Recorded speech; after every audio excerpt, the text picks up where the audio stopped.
my name is Amara Wynn, and I am here today with David Pariseau, or Pariseau, if you're fancy. How are you, David? I'm doing just fine, thank you. Good. Look, you got a lot of stuff back there. What's going on in the background there?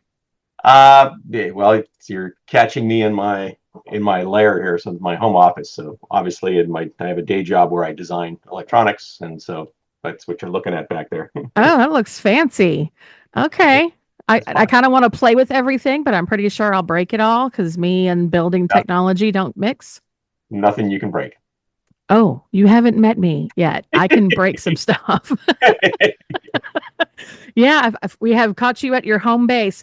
All right. So, David has always dreamed of writing novels. He even tried it a few times amid life's obligations and detours.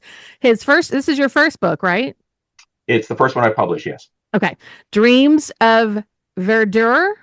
Verdure. Yeah, And another French word. I see that, and I can tell in my brain that how I say it in my head may not always be right.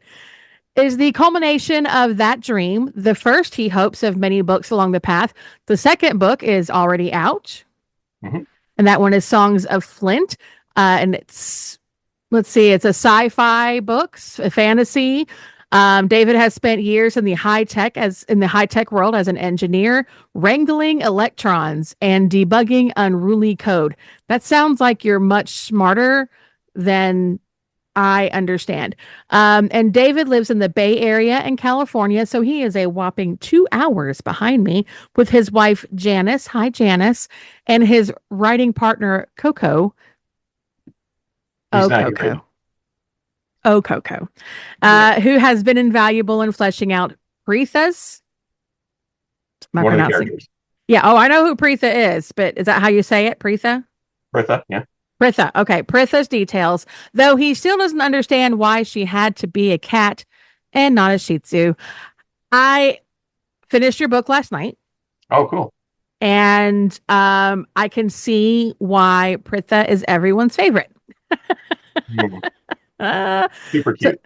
yeah. So tell us about your book, your first book. So it's kind of a journey. Uh, Lately, I've been sort of describing it as a cross between sort of Project Hail Mary and the movie Avatar. So it's sort of a space thing. It starts in space, but it ends up on a planet. So it's a young engineer who gets in the first chapter gets stuck on a Avatar-like planet, and it's sort of his coming of age. He's young, he's 17 or 18. He's just learning his trade. He doesn't really know much about anything, and he ends up on this planet and has to learn to survive on it, and ends up in a tribe that's primitive in the context of technology, but not primitive in the context of emotional. They're the sophisticated people. And so it's a little bit that juxtaposition of a fish out of water, stranger in a strange land kind of thing, found family, lots of adventure, interesting characters, immersive world. So it's that kind of thing, and it's heartwarming. It is Yeah. heartwarming. Oh, good. Good. Okay, pronouncing these names. Dashin. Yes. Am I saying it right? Dashin. Perfect. Okay. And Ndesa And Dessa, yeah, the and planet. Dessa. Okay. Yep. I just want to make sure before we get too far, I start butchering Yeah, yeah. everything. And then Alina. Alina. Yeah. Okay. Then I'm good. Okay. All right. Cool.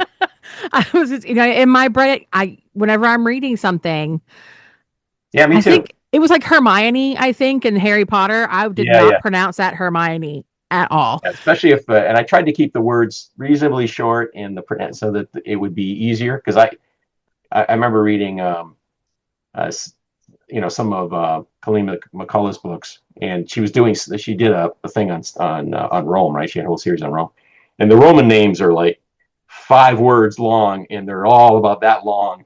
Gaius, Yeah. Maximus, Timcius, Secundus, and each one's about a line long, and so you had to figure out who's who, and uh, Just sound it all out one so little mine are syllable at all a short. time, They're all short which little I words. appreciate. Now you have like a lot of mythology kind of Yeah, basis, maybe. and it feels like it that way. And Yeah. you have done a lot of world building with It's this book. uh, How many books are there going to be? I don't know. It's going to be 4 or 5 in the first series.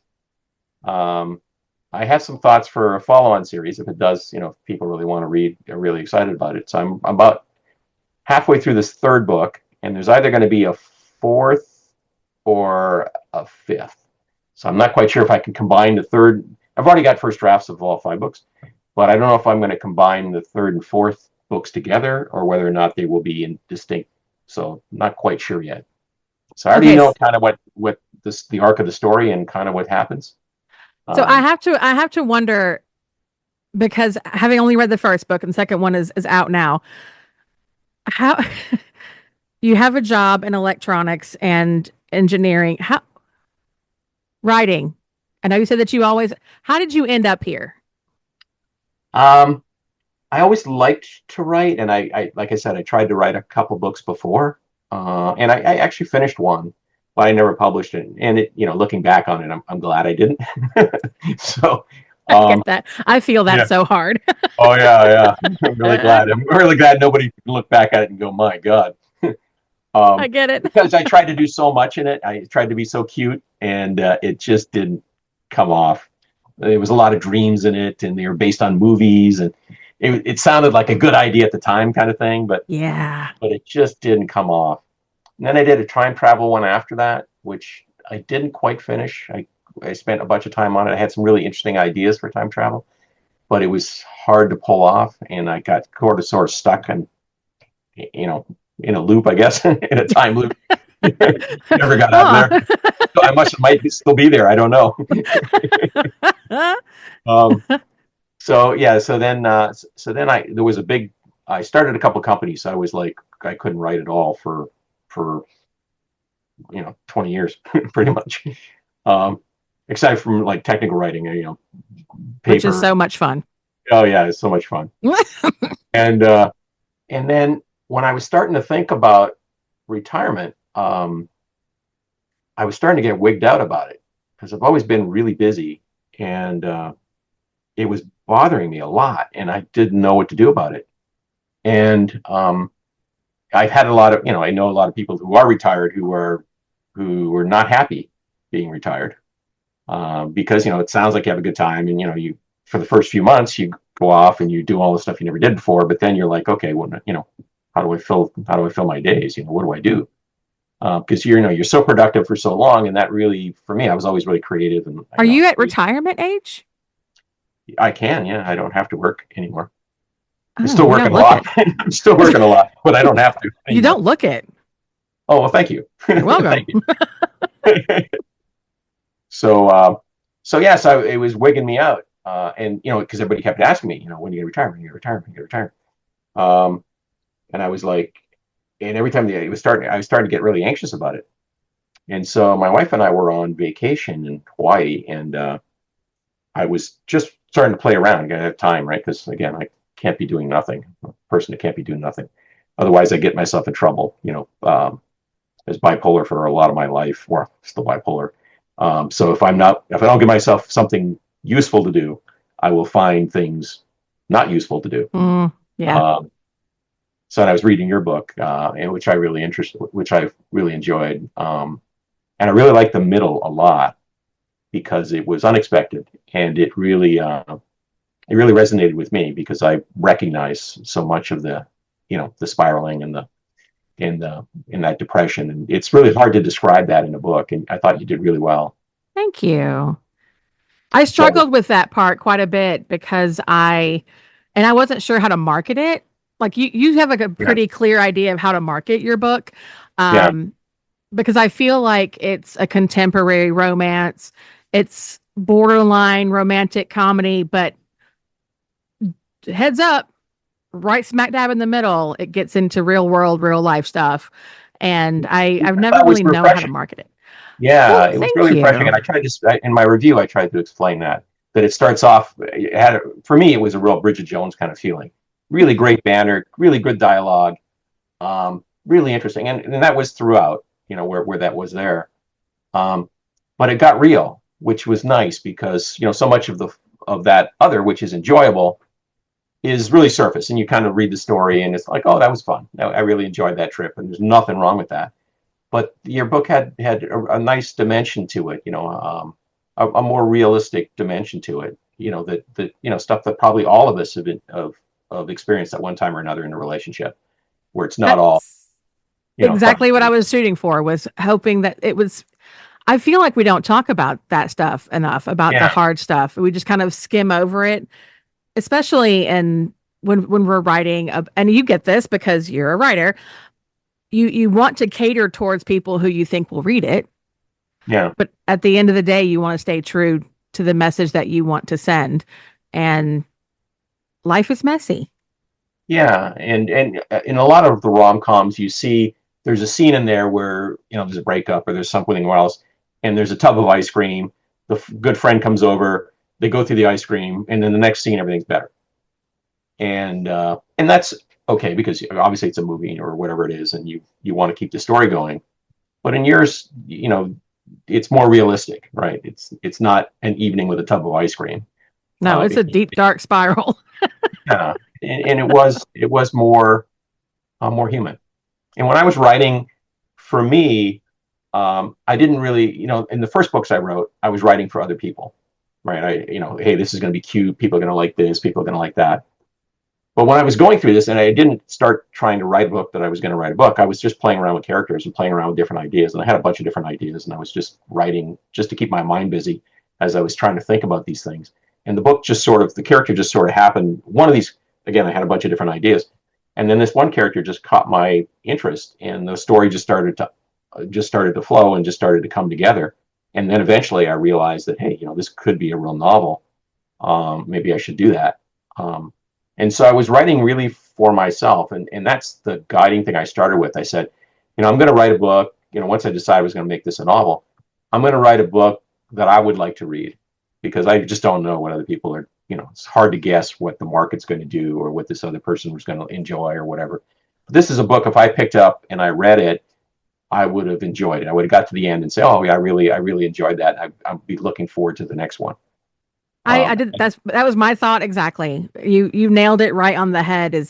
You never know what's going to be pop. If I were trying to write something that were popular right now, it would be like a romantasy. And yeah. I that's that I just can't. And yours has that fantasy element in it. And I'm guessing you like to read sci-fi and fantasy. I read a lot of different things. So I really pretty broadly read, but I think probably my favorite is probably sci-fi fantasy kind of What's stuff. your favorite Fantasy. book?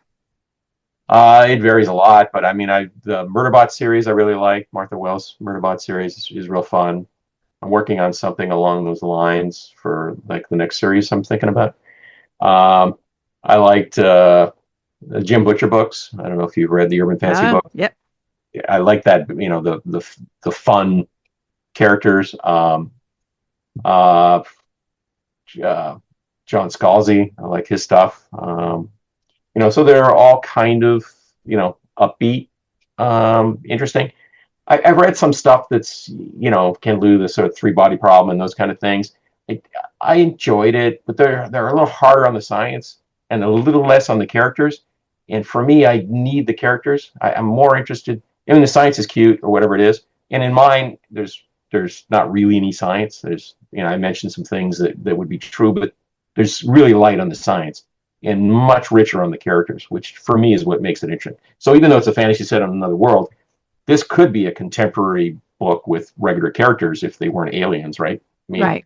the interpersonal stuff, the family stuff, all of that would play in a different. You could set it in the real world, or you could set it somewhere else aside from the little magic parts, which I tried to keep, lighter too. I didn't want to make it fantastical where somebody could have magic spells that could do everything. I felt like it was one of those books, and I was having this discussion with somebody else, that I like to be in a world where I can get to know the characters and then continue their journey. If I'm going to do a series, I want to get to know those characters. And once I'm attached, I have a hard time letting go. And I can already tell that the characters that you've created are ones that people will grow attached to and want to follow their path. What I liked the most about Dashin and Alina, is that they were so human in their feelings, but they came from such different backgrounds, like such drastically different backgrounds. But I wondered when, now that I, as a writer myself, which one did you find easier to write? I don't know. I don't think it was. I don't think I had a problem with either one. They did evolve a little bit. The ones I had the most trouble with were all the secondary characters. In Oh, my okay. first draft, all the secondary characters were much less. They were more two dimensional. You didn't. You, they were interchangeable, and so Alina and Dashin, since they're, it's a dual point of view, right? So you're Right. one chapter the next one, and you're back and forth with the little book. I had a really good sense of who they were. The other characters, I had a little bit of a sense, and some of my early beta readers, alpha readers, really, the most comments I got was it was hard for them to see the world. It was hard for them to really get the other characters. The other characters seemed very vague to them, and I took that to heart. And so the book doubled in size between the first draft and the second draft. I mean, I Ooh. totally rewrote the book. I started over, chapter one, rewrote the entire book. Um, Thanks. and it was a different book altogether. It had the same rough arc for the main characters and the same stuff, although a lot more richer, a lot more little twists and things going on. Um, but the secondary characters in the world became much more vibrant. All of the stuff that's going on in the world, um, that all happened in that rewrite. Um, I mean, you created an entire like alien species, and I it felt like when I was reading it, like I was like a culture that I was learning about for the first time, but also kind of wanted to be a part of. yeah, it's really a cool place. I really It enjoy spending sounds time so there. great. Yeah, I I really could enjoyed. pick. Go ahead. I'm sorry. I was gonna say I really enjoyed spending. I spent the last few years there, in this world with these characters, and I really enjoy spending time there, because you get to know them, and yeah, and a lot of the stuff on those rewrites, um, I didn't really know. Parts of the stories were surprises to me. That this character would show up in this scene, or this character would do this or do that.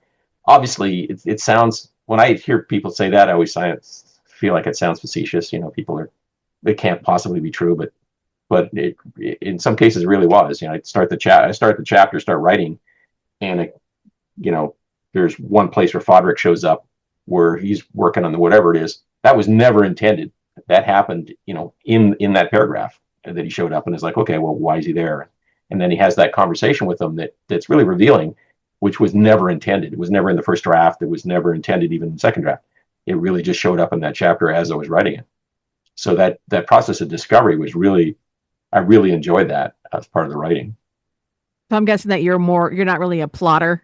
Like you, It changes. So for the first book, absolutely not. I was just learning as I went because I didn't know anything in the first draft, right? Because again, I rewrote the whole thing. The second draft, I kind of had it. You would say that first draft was kind of the plot, right? I kind of figured out the arc. that's So true. That's true. right, so it was kind of that.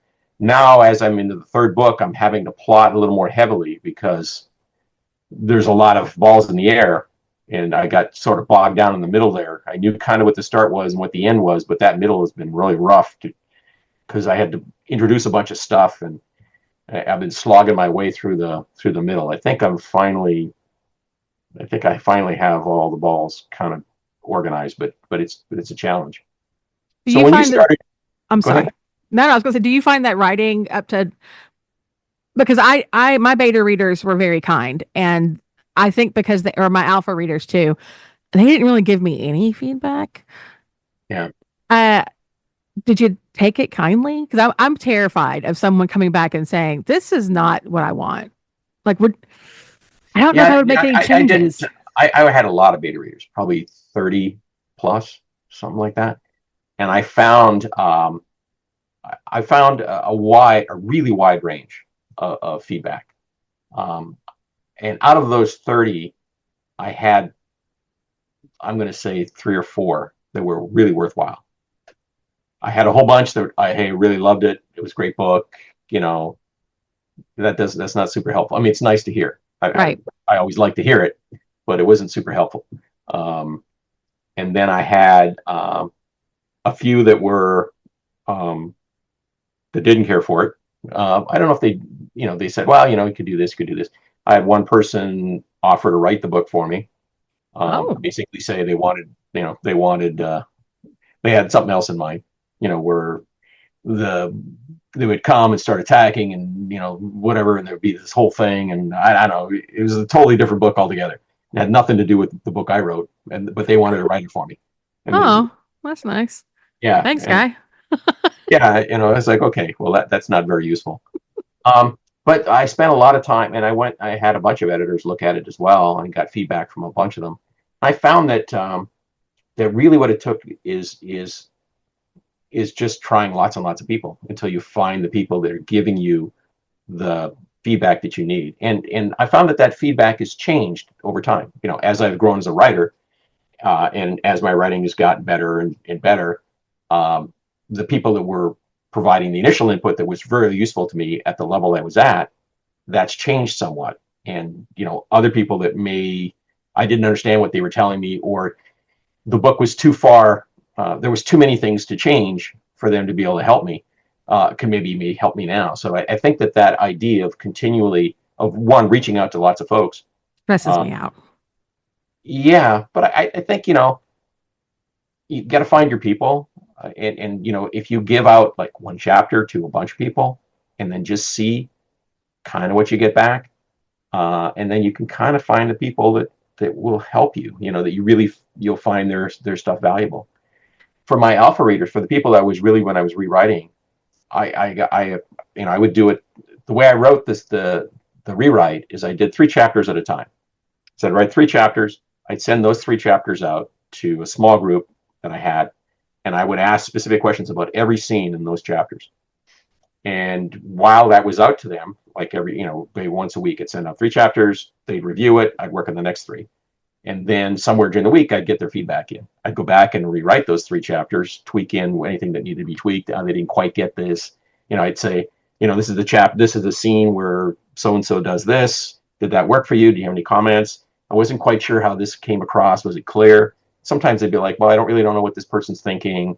I really don't know, why they reacted this way. Whereas if you get the whole book, a lot of times you don't get that granularity, right? You just get That's like, true. oh, the overall arc, the middle was a little slow for me. Well, what the hell? what do I That's do with that? that was the most feedback I got, I think, was Yeah. I uh got really granular feedback by doing it in pieces like that, that was because smart. I didn't do that. it I really sent it helped. all out as a whole. Now I did get a lot of feedback from editors, and I fought them tooth and nail for some things. Yeah, Some things I did let go, and at some point, I think we were at the point where we were going to start punching each other. Because and then you look back on, because I was very protective of it. Like, I didn't, the changes that they yeah, kept suggesting were things that I didn't want to do.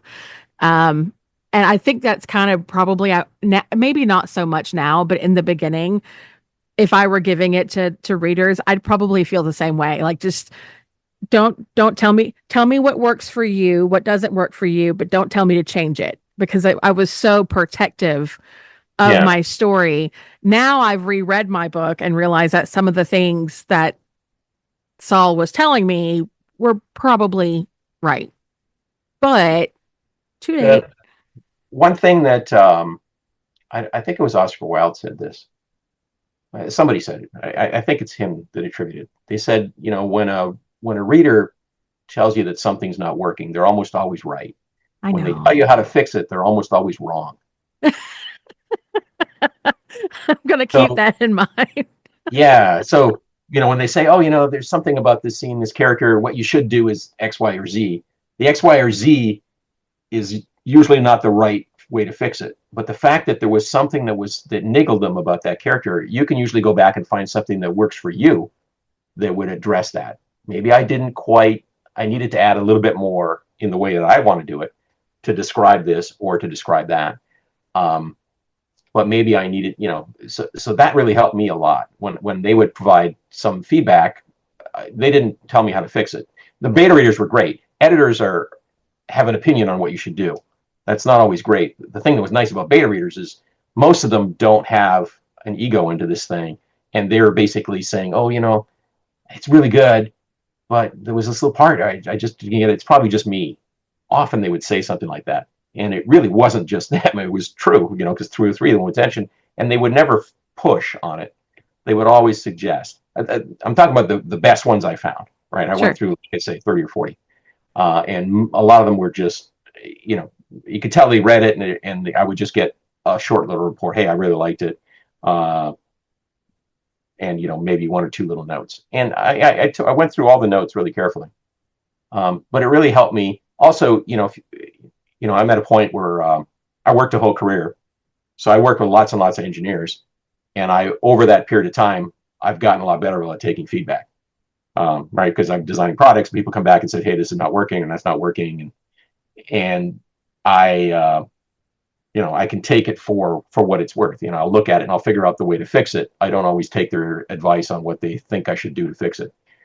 Um, and so that's helpful to me. I know that if I would have been much younger, when I first started in the first books, if I'd have got that same level of feedback, it would have been harder for me to take that. But I think finding the right people for you, and like I say, I had a number of editors where we just didn't. I got hardly anything. They were the most expensive, and I got very little out of it. And my beta readers were much stronger, were much better for me. And then eventually, I polished towards the end. I got a couple editors who were pretty good. That's a Um, smart move. I guess I just didn't find the right. I mean, I had some really great feedback for some people, but most of it was just like, oh, I liked it a lot. I'm like, that doesn't. yeah, And the big thing that everybody kept hitting me on my book was the middle part, because they were expecting something romantic comedy, contemporary romance, and I guess they weren't expecting that, and that's but kind of my favorite part. I agree, and I agree with you 100%. And that's the part I wouldn't change. And it's the part that most people will find jarring, but that's what makes the book memorable, and that's what makes the book unique and really and strong in my view. That makes it different than what other people are writing, and it's really the heart. It was the I think I wrote in my review something like that. It was a really enjoyable read, and then the book got profound in a way that I hadn't expected, and it was really delightful. Um, and so I would you got to figure out what places you're going to hold to, that you're realizing that the person, this is not your potential target reader, right? The person who's really going to love this book, and that you'll take their input. And there's maybe some things where you could say, okay, well, I could maybe tweak a few things. If they bring out something specific and they say, well, this little part here, and sometimes it's not a matter of removing it. Sometimes it's a matter of clarifying it. Clarifying it, yep. If they didn't quite get why that was there, why that was important to be there, it's not necessarily that it needs to leave. It may be that you need to expand on it, or to reword that so that it's stronger. Um, I, I think Yeah, look, find some readers. I think the thing to do is find some readers. Find the people who've reviewed or loved your book, and approach them and say, hey, I'm working on this. I'm working on the sequel for this thing. You obviously really liked it. I'd love to get your feedback on it. And I would send them small pieces. It's tough when you get a smart. whole book, because there's just people don't have the time that it takes to really review a huge book and to really consider it. And if you're getting it in small pieces and installments, you have more time to consider, more time to be thoughtful about your replies, and you have more time to think before the next chunk shows up, and to sit on it, so that when the That's next really good advice for every indie author who I is think it took me a while to work that system out, and it was wonderful.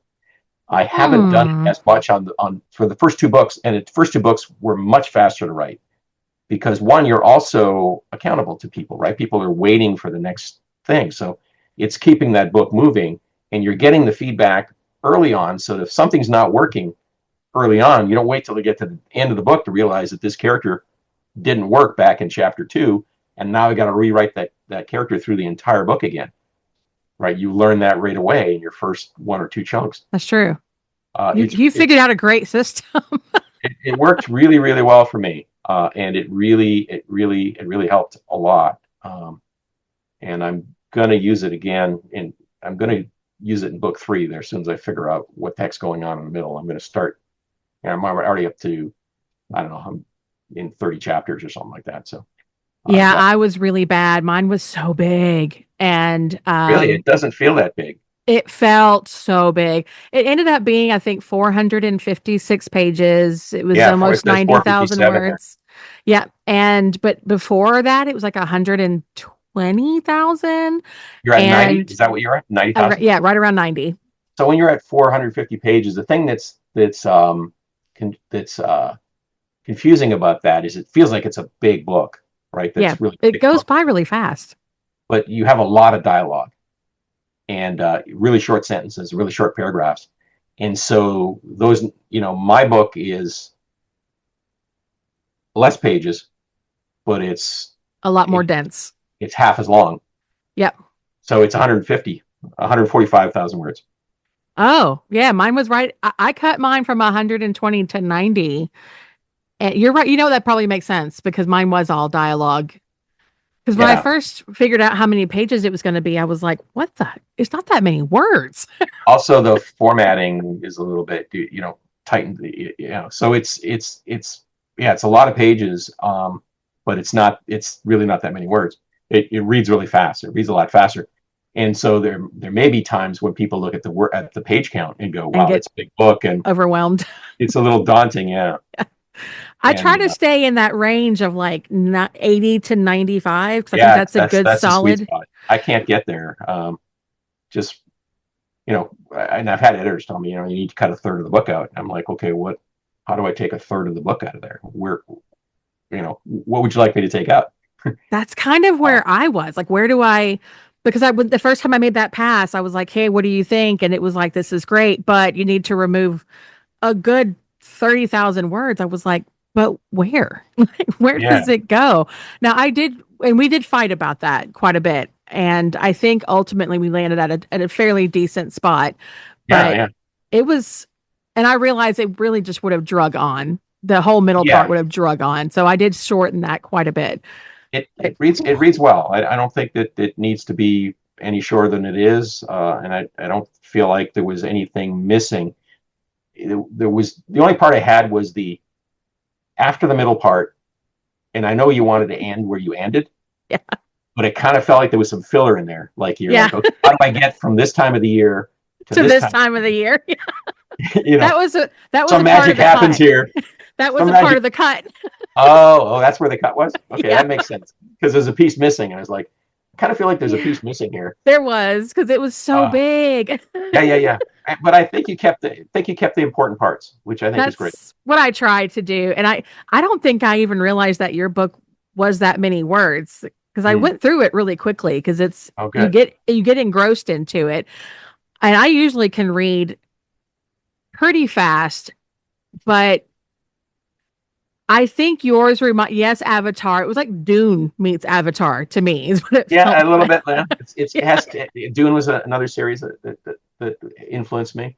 Yeah, it's a little bit like those things, right? The world building, a little bit of Dune, all the society stuff, the planet and the world building, a little bit of Avatar. And I was kind of reading your reviews and I thought nobody's mentioned Dune yet. Is it like, am I the only True. one who Well, thought that? yeah, yeah. Well, I was going to say Dune's an older series, but it's obviously had a resurgence with the movies that have been remade recently, Oh, I right? haven't seen them yet. I know I'm trash, but I mean, I'm old. I mean, I'm Well, not, I'm older. you're older, but I'm still, oh, well, I'm not a kid. I mean, I'm getting Did you close. see the sci-fi series that was made on the Sci-Fi Channel that was remade of Yes. that series? Oh Yeah. yeah, so those were I think those were done better than the recent movies. I thought. I think I Uh, was afraid of it not staying true because I mean, I read the books and I remember watching the sci-fi series and I was really concerned that the movie wouldn't stay faithful. And I don't normally have that problem. Normally, I'm like, a movie is a movie. You can make it, you can change yeah, it. But I really hung on to that book when I was a kid. Like, yeah, this is yeah. that and The Stand for some reason were two All right, right, books right. I really needed to stay hold of. Yeah, you But get this at a certain age. The books are much more than at that young age. They really like I remember all the kids who read Harry Potter when it came out. I mean, I read them. I enjoyed the books. But the people who read it at that impressionable age, it really impacted them in a much deeper did. way. It was nice to see. It is nice to see. I was working at a bookstore when that came out, Oh, and really? I refused to get on the Harry Potter bandwagon. Refused because everybody else was so into it. And then I finally was like, we're having a launch party for one of the books, and we were all getting dressed up, and I didn't know what I was getting dressed up for. I hadn't read the books. I refused to watch the movies. I finally sat down and read it, and I was like, okay, I get it. I get it. But if I had been like 13 reading this, Yeah, that would have been my life. right. So Which I is it's that's wonderful to see that, it people is. at that age, because the reading wasn't as big when those came out. It brought a whole generation of people to reading, which was wonderful. Yeah, Twilight and Harry Potter, I feel like Right. did a nice big turning point A lot of people for picked up reading where they hadn't. Um, so what was the genesis for you for your book? I mean, what you just sat down and said, I want to write a book, or oh no. I've been writing. So I'm like you. I'd been writing for a long time, and I had one book that I was so proud of, and I got all the way to the end and I couldn't finish it because I was convinced I would mess up the ending, which is hmm, such a stupid reason because I knew how I well, wanted it to end, yeah, but I it's knew I hard to wasn't. do. Yeah, and I a friend of mine was reading it as I was writing it, and he got to the end and he was like, "Okay, what happens?" And I was like, "I don't know." Like I just kind of left it hanging. He never forgave me for never letting him know how the book ended, but I knew how it wanted to end, and I knew that it was going to make him mad. And then I went back and reread it like years later, and I was like, "Oh, thank God. Wow. My that is so bad." But I remember thinking I was a genius. Yeah, yeah. Like this is I amazing. was going People to are be discovered. Yeah, yeah. People are going to look at this and wonder where I've been all their life. That's exactly what I I'm thought. so glad they never saw it. Yeah. So when you were saying that earlier, I was like, oh yeah, I get that because I Right. still, and I went back and kind of glanced at it because I wrote a bunch of like smaller things thinking I would pick up an idea. Nothing ever really stuck besides that first one. And I've gone back to be like, what could I write something from something that I've had an idea from in the past? Mm. No, no, because they're all terrible ideas. And I realize that now, but it's probably because of where I was in my life at the time. Yeah, yeah. It's formative, right? Yes, I was young, I was stupid, I was dumb. Well, we all start somewhere, right? And Yep, you know, it wasn't good. so this book started as with the character, with the plot, with the whole thing in your mind, or So 3 years ago, I lost one of my sons. I have twins, and I lost one of them. um, And I was working as in an executive role, and things just were never quite the same after that.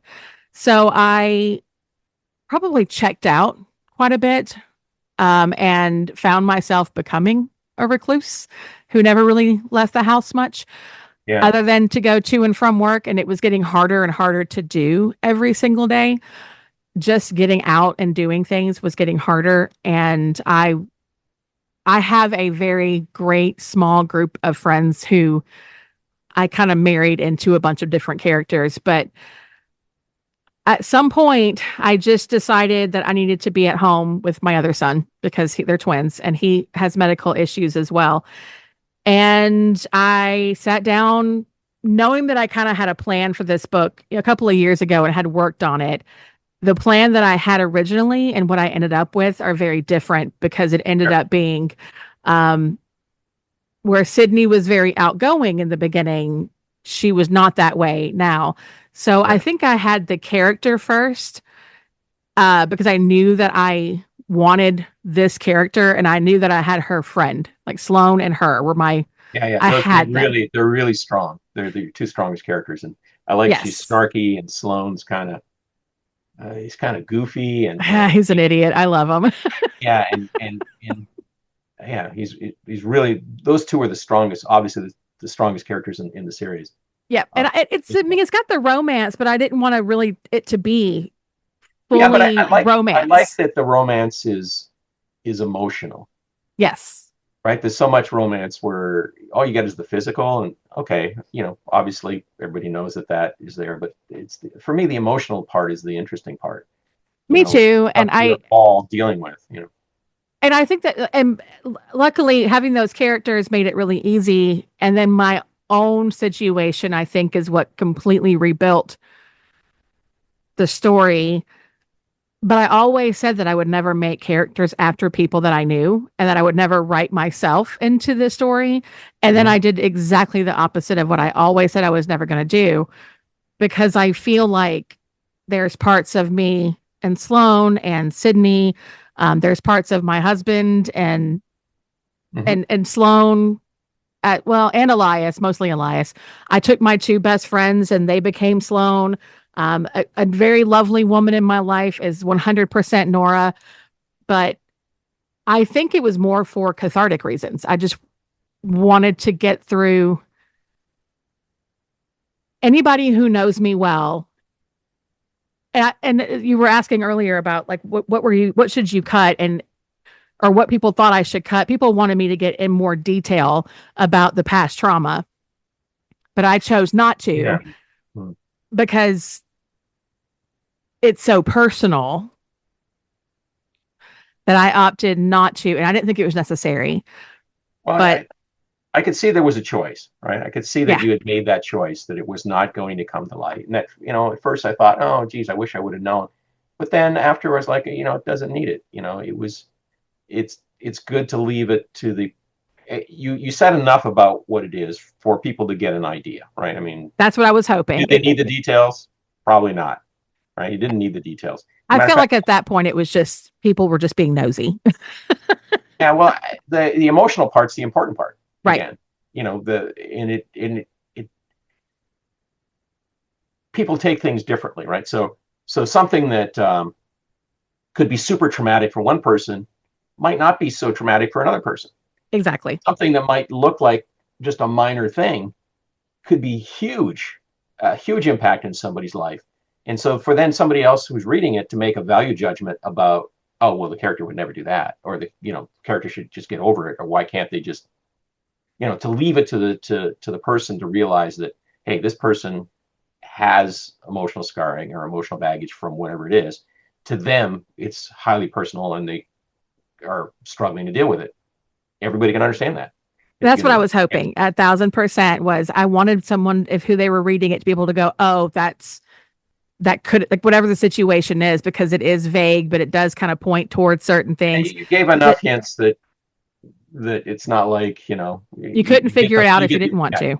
yeah, you But figure out you could what building. also, yeah, but you could also put yourself, it could just be emotional abuse. It could just be, I mean, it doesn't have to be, Right. I wanted them to make it whatever they wanted it to be, but I also but knew that but I the needed to but the make it. just in there is the thing, right? Yeah. There's no just, right? It's abuse is abuse, or so if somebody feels uncomfortable in a situation and is carrying trauma from it, it's real, And that's right? what I wanted to portray is even if it Yeah, happened 10 years ago, yeah. doesn't mean it's still not relevant 20 today. years ago, whatever. Yeah, we Yeah, don't know. exactly. We don't So know.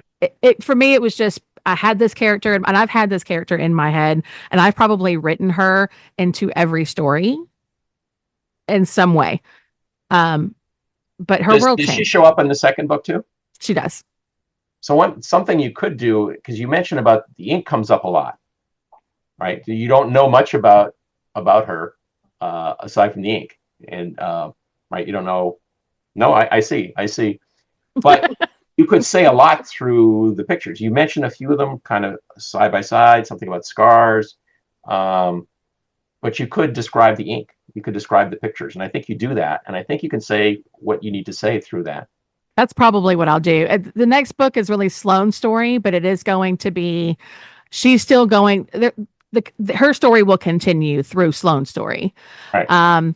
But I know that people wanted some answers, but I also know that people were more invested in Sloane than they were in poor Elias. So Oh, I think that's true. Yeah.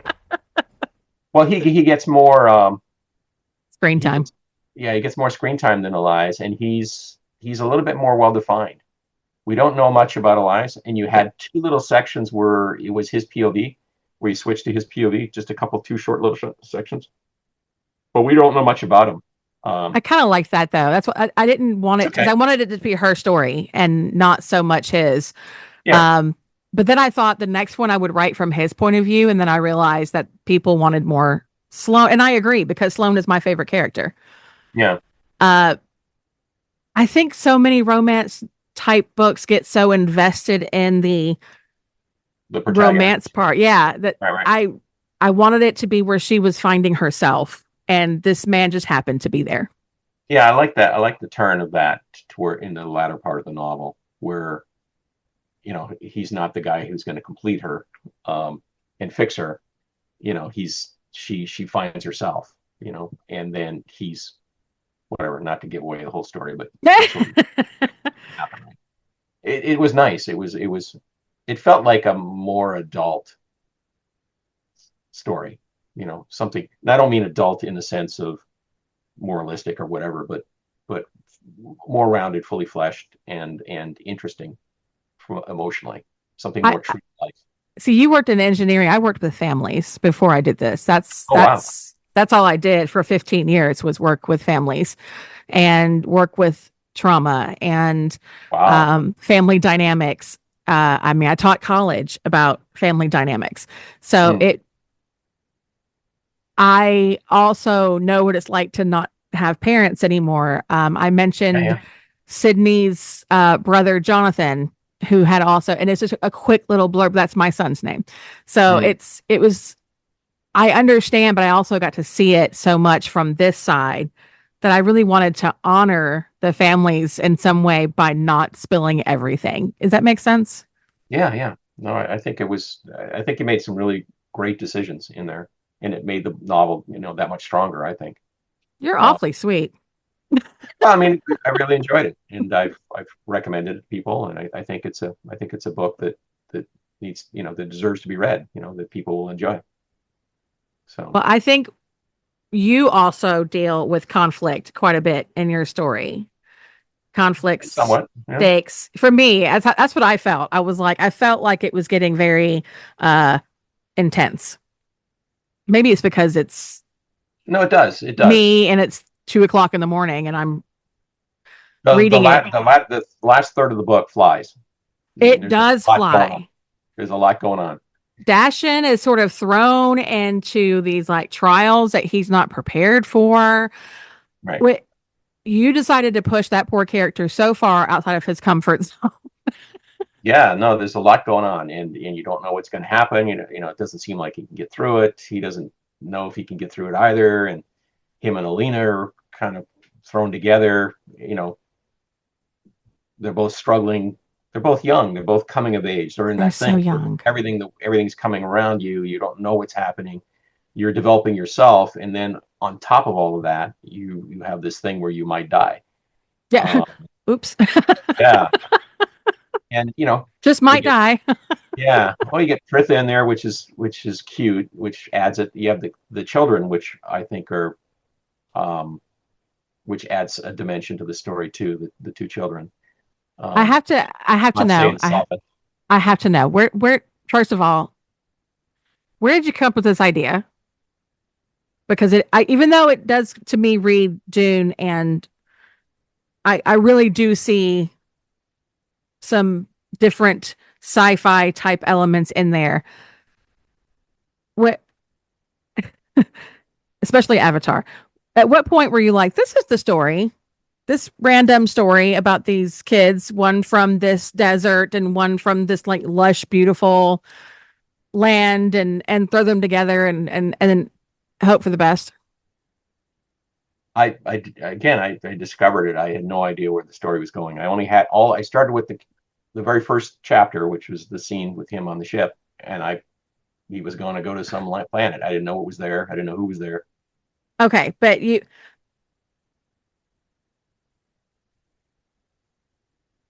you get you got inspiration from places. I guess I'm trying to deep dive into your brain about how you got there. Yeah. Here was my thinking. I didn't want to do a locale we'd all seen it before.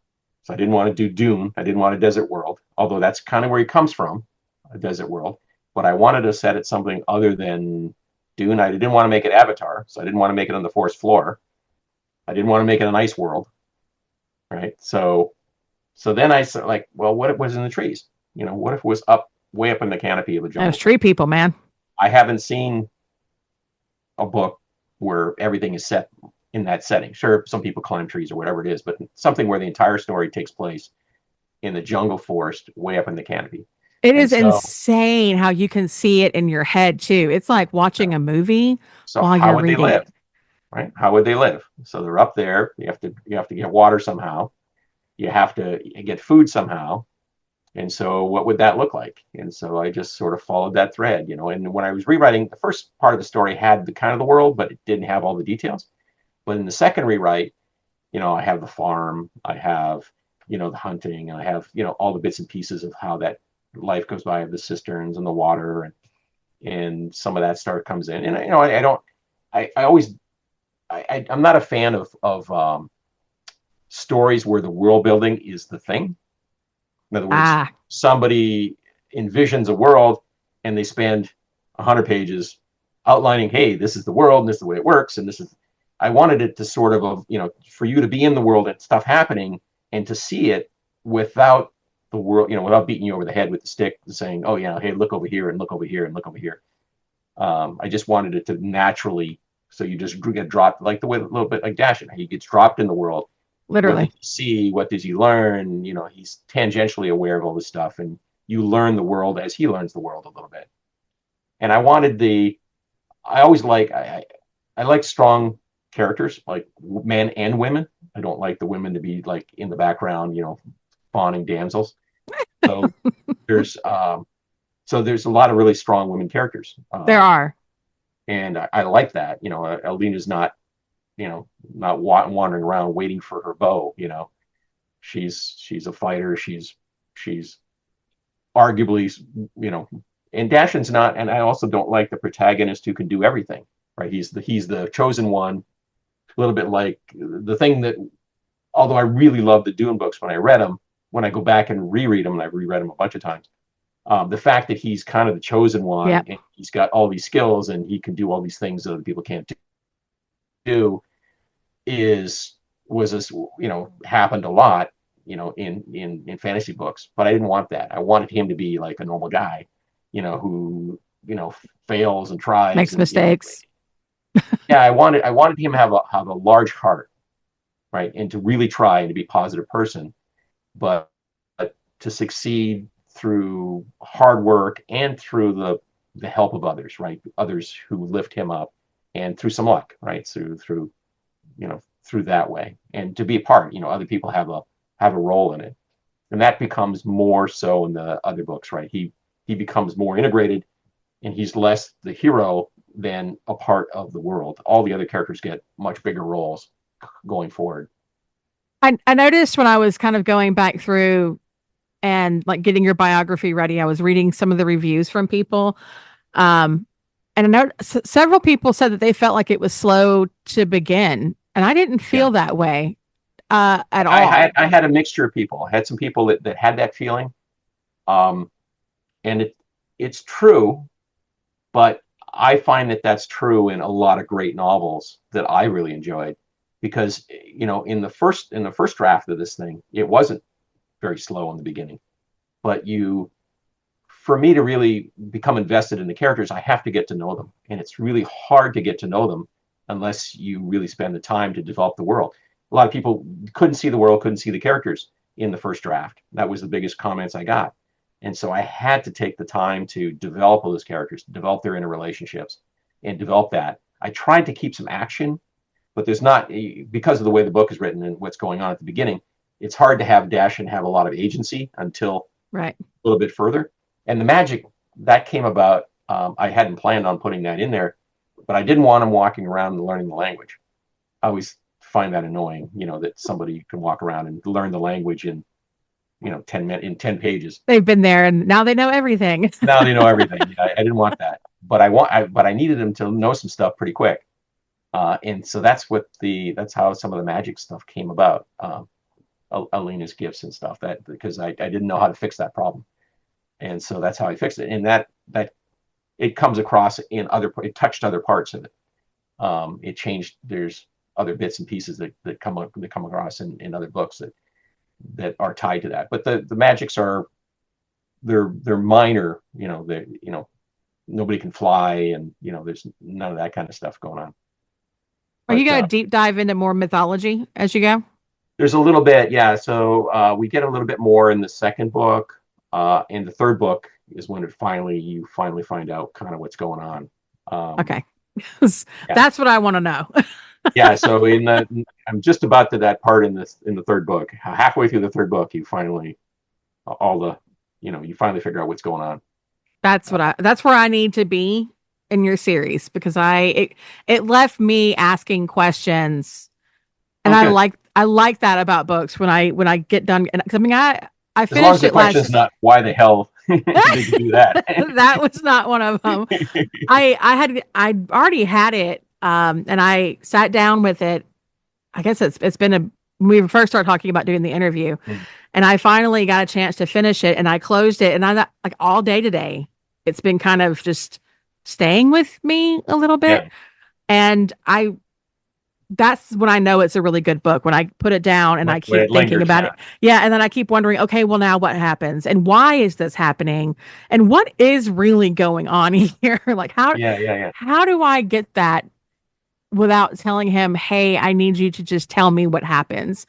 Mm. And I really like the fact that your other readers really enjoyed the characters, but did it surprise you that everybody seems to love Pritha more than the characters? It. I don't know if I was. I It heard it feels early on, there's like a some love lot. out there. I heard it early on a lot. So I'm not sure at which point I got to realize that was the case. So she's on every cover in one way or another. Little bits of her, and I had the covers were. Yeah, the covers, that was another thing I spent a lot of time on trying to find artists, and I didn't like any of the stuff I saw, and I ended up doing my own covers, and I went through, I don't know how many iterations. And I like the way they are. They're different, other people want to see other things. They want to see the more traditional covers, but I like the mystery of it a I little like bit. your cover. Oh, good, thanks. But it's hard because people are, the whole thing with AI now is going around. And I know it's a constant battle. what I think about the thing that bothers me about the whole thing is that the only people that are being called out on it, or the majority of people that are being called out on it, are the people that are the most at risk. Yep. They're the people that the independent authors who are struggling. They're putting their heart and soul and everything.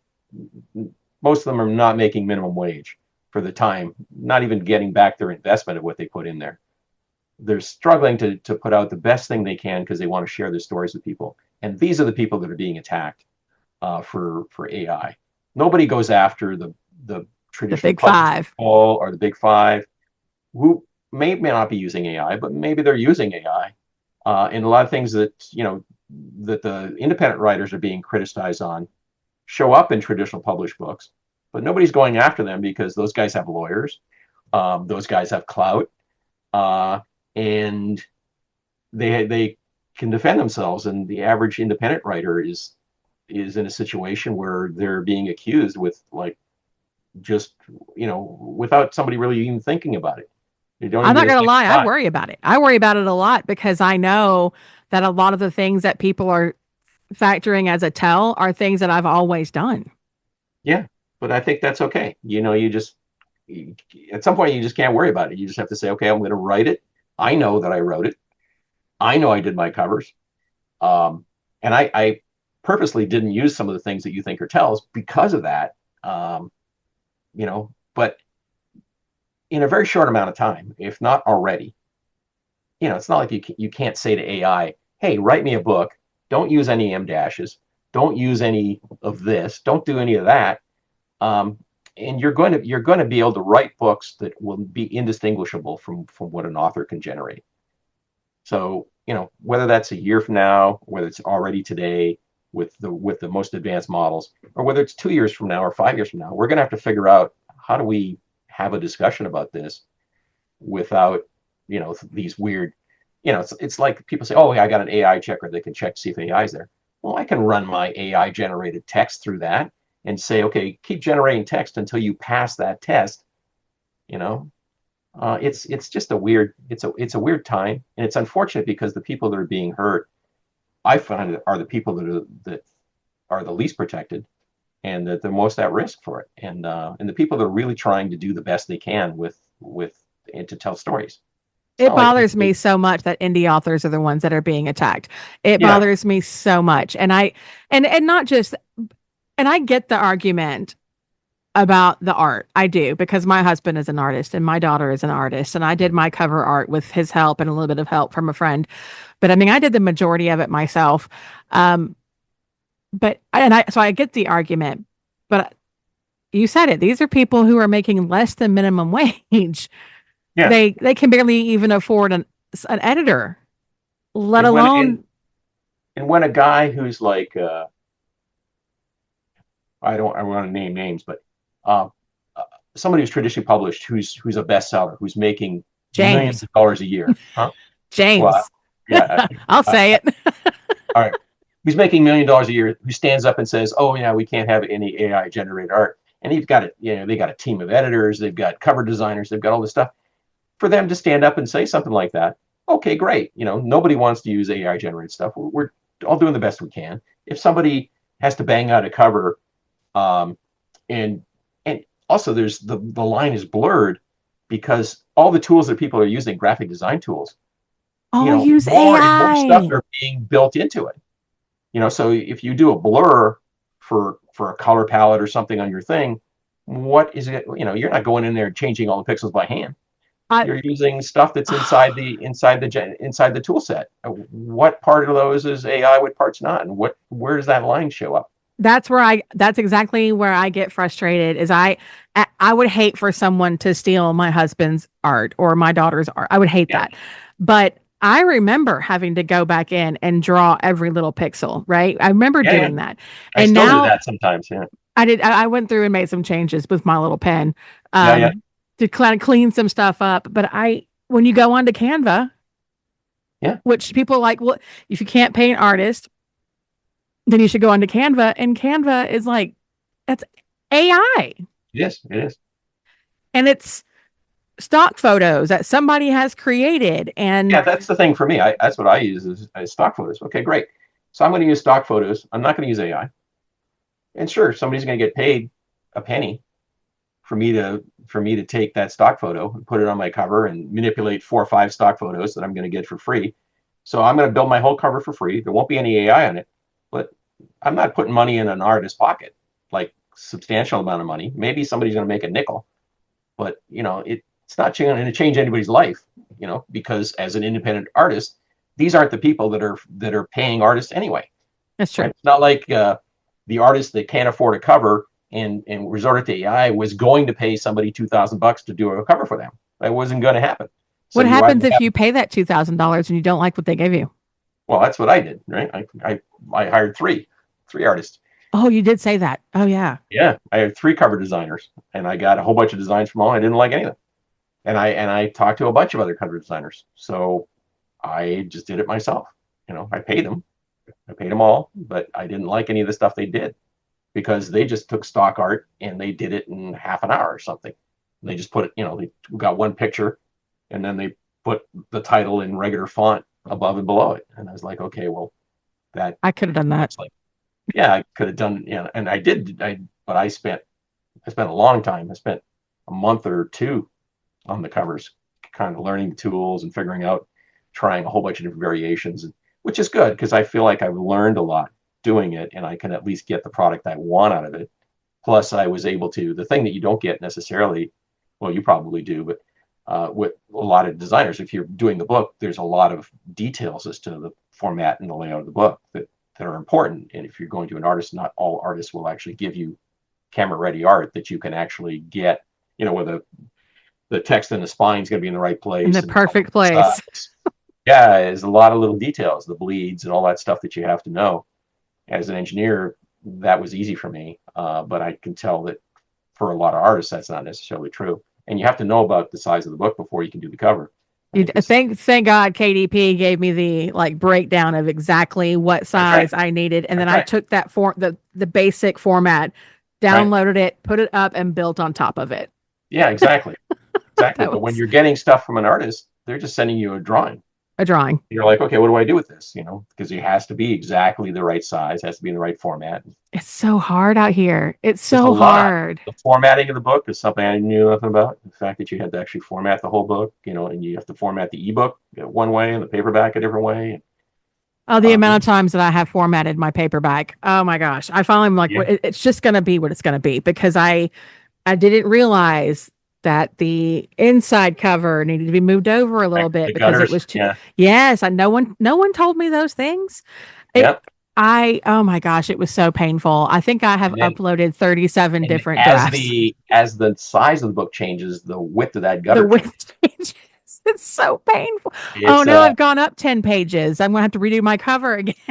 Yeah, yeah. It's crazy the amount of stuff that's involved in all this stuff. That we do ourselves. So that's why Yeah, it bothers me so much that it's these are the ones that I feel like are being attacked. I mean, I agree, and I think they're easy marks because they can't defend themselves like effectively. So I think that that's a cheap shot a lot of times. And maybe they're the people that are using AI more just because they don't have maybe other choices, but they're not the people that were funding the industry, right? These are people that are coming new to the industry. They're not the people that were paying people's salaries. They're the people that decide whether or not you see the story or not. You know, it's so, and there's choice. nothing worse than like when a bunch of people just gang up on one author. Yeah. I, And if the author did well, let's say the author wrote a story and part of it was AI, whatever it is. So maybe part of the cover, who it doesn't matter. So they write a story, and now let's say they make a few dollars. What are they going to do? The next time around, if they've got a few dollars, they'll actually hire an editor because they'll see the value in it. that's a You're good point. actually the people at the bottom are the people that are most clamoring to buy services. They see the value in it. They just can't afford it. But if they had a few dollars, they would buy and get an artist because they know the cover would be nicer. They would get, an editor to go through and clean up their stuff because they know that quality would be better, would really help them out. But you don't have any money, you don't really have a choice, and you're trying to bring the story to life. So it's a shame that way, I find. I mean, people, if you You could just don't join, like the book, just put it down. yeah, right. And everybody starts somewhere else, right? I mean, even if they wrote a book initially, it could be their first book. If I had published my first book and people had read it, um, they may not have read it, anything else from me after that. Or Same. I would hope that maybe they might give something else a try if it got good reviews later on. But yeah, it's people grow, people learn. How do you So handle reviews that aren't great? um, I don't know. Most of them, thankfully, there hasn't been a lot that have been Yours published have in. been good. I checked. They've been good. But I mean, like I say, I've gotten feedback from people when I was getting the beta readers. That was mostly where I got the feedback where, the guy wanted to write the book for me, wanted to write some other book. And I went and read, a book he'd written, which was, in my view, pretty poor. Ooh. Uh, but, uh, but I just take it, you have a lot of feedback. You realize that not everybody's going to be your reader, right? It's the same way that I'm not going to resonate with every book I read. There's a lot of books I read that are really popular, and I'll pick it up and I'm But going, yeah, would you leave a bad review? I wouldn't ever leave a bad review. One, I don't see what the purpose of it is. Why would you leave a bad review? Yeah, I'm not begrudging people who do, but it's not me. I review books I enjoy, and there are books where I feel the book could be better. Um, but every book could be better. My book, it doesn't matter what book you have, you can find something in there that would be better for you, right? I would have liked to have more of this, or I would have liked to have more of that. Uh, but I try to find the positive things to say about it. What did I enjoy in the book, right? People look at it and say, "Oh, I didn't like this," or "I didn't like that," or the worst ones I think are the ones where, "Oh, this is really terrible book. I don't read this genre." Well, frick, to leave a bad review because it's not a genre you read. I mean, come on. Yeah. I mean, that's really cheesy. It really, and people don't realize the impact those reviews have on people's, on sales or the ability for people to find those books. Um, they don't maybe they do realize. I like to think they don't, that they're not doing this maliciously.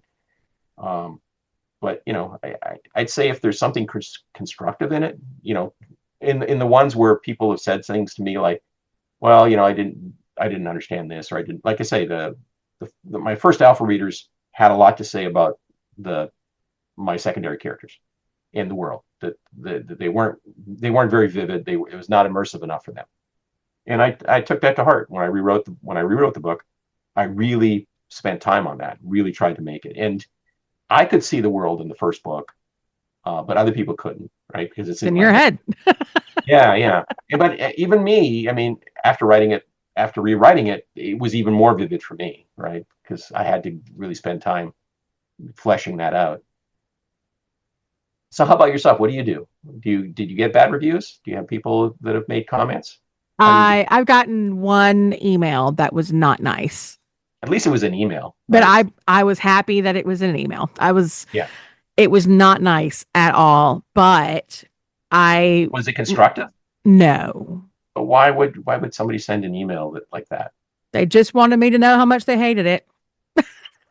It's weird. I, and I said, well, I thank you for letting me know. Like, what do you say back to that? Just I have no idea. thanks for I letting me don't know. understand what would bring somebody to write that email.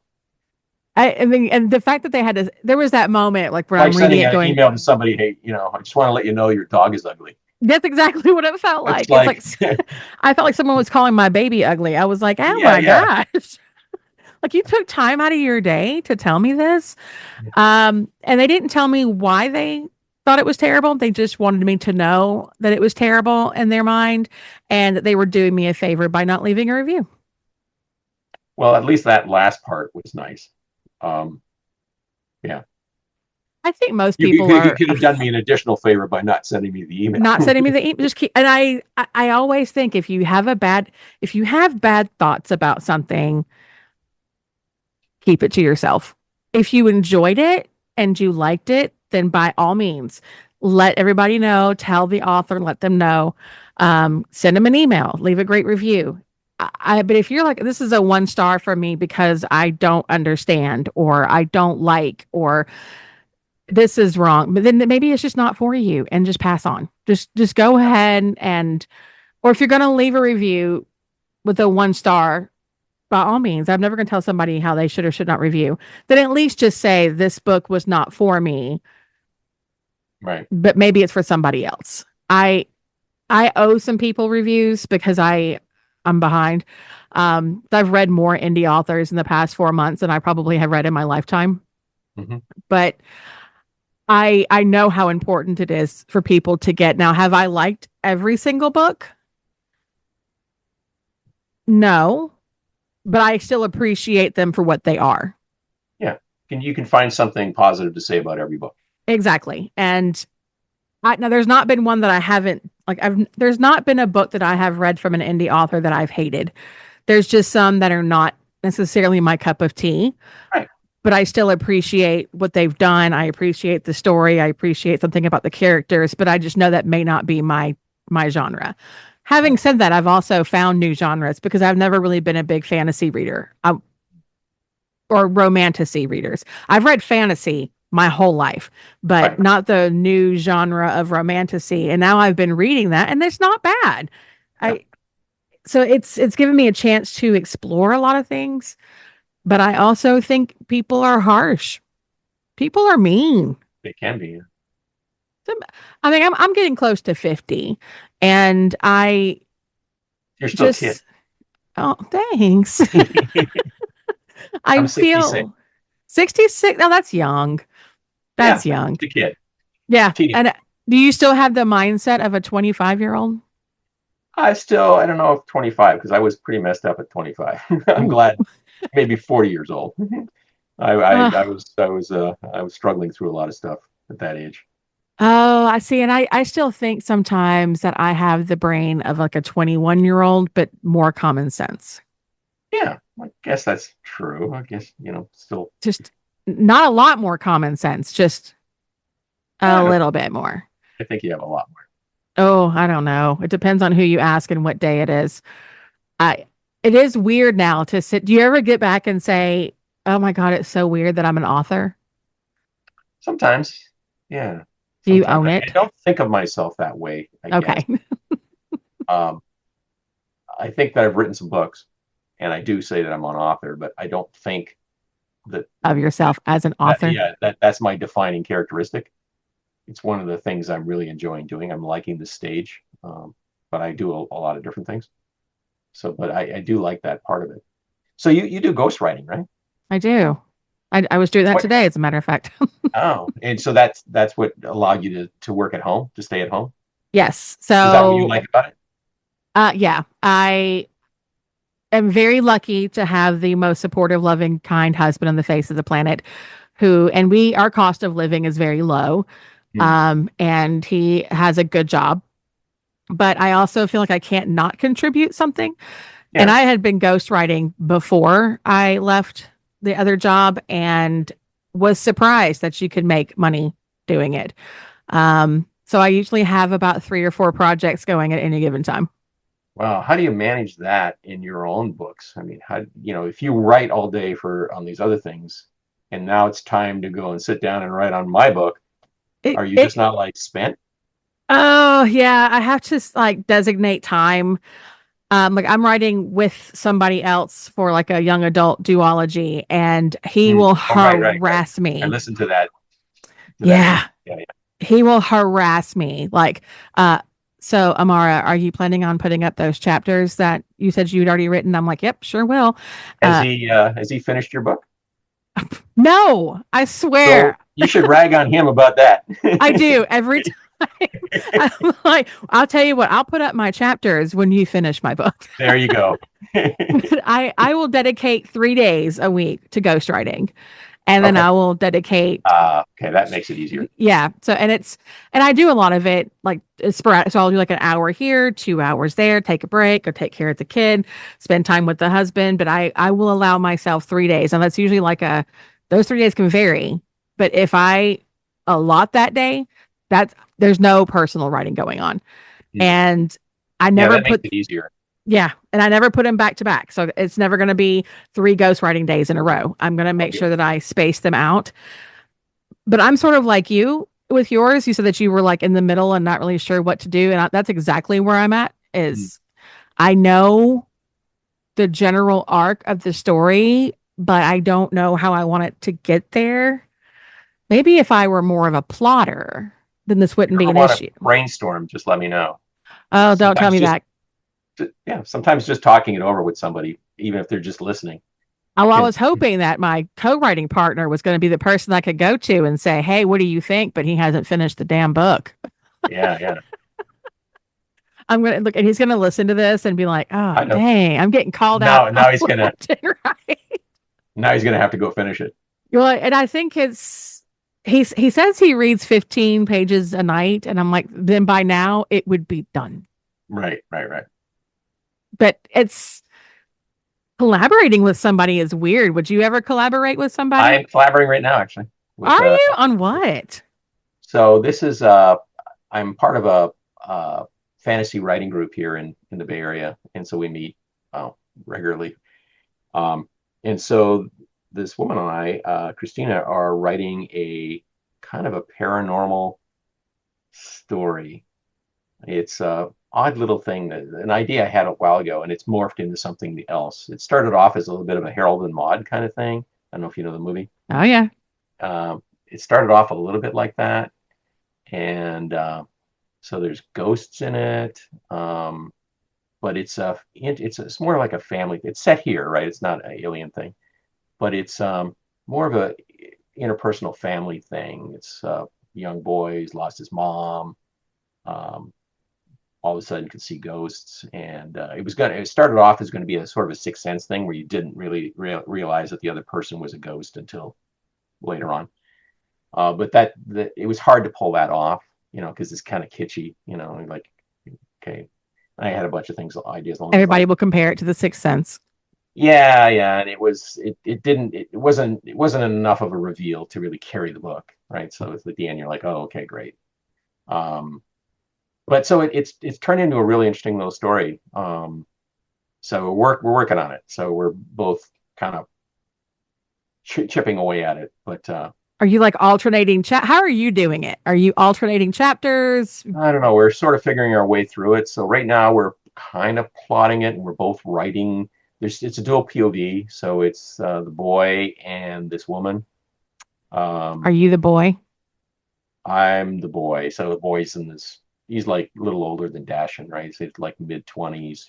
When it first happens, he's like a teenager, and I'm also the old. There's an old crusty guy from the old crusty ghost, a comic relief from the 1300s. Nice. It's kind So of you're the young dashing I'm hero I'm and both the of these old guys. crusty I'm both guy. these characters. Yeah, I'm the old crusty guy, and I'm the young sort of goth kind of rebellious kind of kid who My kind of guy. yeah. So he's trying to find his way, and he's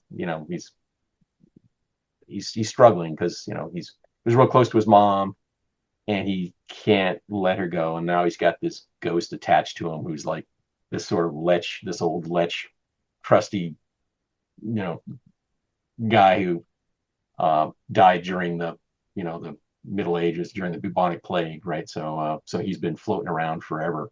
So he reminds me a little bit of is it Bob in the Jim Butcher series? Oh Like this, yeah. Yeah, that yeah. kind of disembodied spirit kind of thing. Love it. That kind of yeah, that kind of feeling. So yeah, so we're working on it. So I'm writing those scenes. She's writing the mother's scenes. The and so she's writing that, and we're sort of plotting it. We've got most of the story arc kind of figured out. We've refined it over time, and we've got some bunch of chapters that are kind of fleshed, just sketched out. So when we get to the point where we have most of it sketched and most of it plotted, which is different for me, like again, I guess I'm learning as we go here. I'm not sure what exactly is going to happen, but once you get sort of that going on, I don't know exactly how we're going to handle the writing. Whether she's going to write, in order to make it read more smoothly in one voice. Maybe we'll have it a little disjointed. Maybe that'll be okay. I don't know. I'm enjoying the collaboration's been a lot of fun. It's been great because we've been, because it's isolating. Writing is so isolating in general that just the collaboration, whether this goes nowhere, has been tremendous. I've enjoyed every minute of it, and we're both working at it. We're both busy with other projects too, and work still. But the amount of time that we're spending on this every week, we're moving it ahead. Moving it down the field every week, and it's really blossomed from the original idea into a much richer story. So we'll see what happens with that. I love that. I love people who will, I didn't think I would be the collaborating type. I never really, because I am so introverted. Mm, People don't believe me when I tell them that, but I'm so introverted. I can be extroverted by force, mm. um, or by You're like Sydney, necessity. I mean, it's not like I right? can Right. work a room. I just don't want to. And Yeah, I'm kind of the same. yeah, I can make it look great, but I am so uncomfortable. And I never really thought I would be the kind of person who would want to sit down and actually flesh out an idea and then be willing to fight for it. Like that's because with LJ and I, we have a similar story, but like we push back on each other Hmm. about what we think. And I have enjoyed that so much. I am surprised how easy it is. I really Yeah. thought that because his book and my book are so different that Hmm. I never really thought we could meet in the middle. And I do think I'm a stronger writer than he is. And I don't mind saying it because I make him Yeah. admit it all the time, um, whether he likes it or not. But I'm reading his characters, and it's fun watching somebody else go through the process and create a world alongside of you. It really gives me an insight to somebody else's process, and it has been so interesting. Yeah. And it's really changed how I now approach things. So I think it's great. I think more authors should collaborate. I do. I think I our writing styles are different. Yeah. I think you learn a lot from it, and you end up with something that's bigger than the sum of the parts. I think, Yeah. right? Because you bring some ideas, the other person brings some ideas, and that's great. And then somehow they morph into a better idea. That's exactly what's been Love it happening. too. Yeah, and that's really been wonderful It's the to. magic part, right? Like Yeah, when yeah, it yeah. just blossoms into something. Because I mean, he came to me with an idea. I didn't have one. He came to me, Hmm, and from where he was to where it's become is so vastly different. right. But also wanting to stay true to the original vision. And it was so nice when I thought I was kind of just writing his story. And then he was like, no, no, no, this is yours. Like this character is yours. You can do whatever you want to. And I was like, okay, well, game's on because I'm fixing to change everything. In that case, And I like the witty, snappy conversation. I mean, that's how yeah, my you friends you and do I that. are. You do that really well, That's, ex- and you do that's really how do we that well. are. That's how I am in real life. And that's how I am with my friends and family. So it just kind of Hmm. comes natural. And I'm like, well, I got to have some smart ass in here somewhere. So I made one. If you don't have at least one or two, then what are you doing? Yeah, yeah. It lightens things up too, right? It Because if you've got does. heavy stuff in there, then it's nice to have something to lighten it up.